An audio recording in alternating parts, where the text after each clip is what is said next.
Ich hasse es, gekützelt zu werden. Nicht nur habe ich das Gefühl, ich sterbe jetzt gerade, weil ich keine Luft bekomme. Nein, es ist einfach arschkützelig. Ja gut, das ist eigentlich logisch, hä?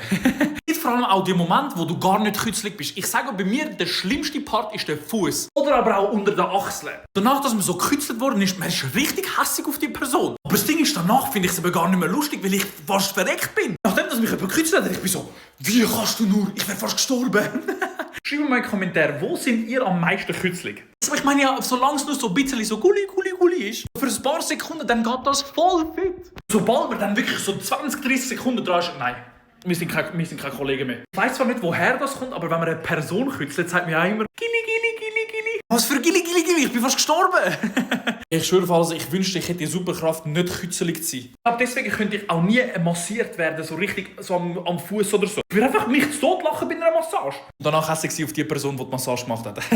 Wisst ihr, was auch noch ehrenlos ist? Gekützelt werden, währenddessen man sich streckt. Es gibt nichts Schlimmeres, wenn ich am Morgen aufstehe und meine Frau Gilli macht, während ich mich am Strecken bin. Boah, das ist ehrenlos.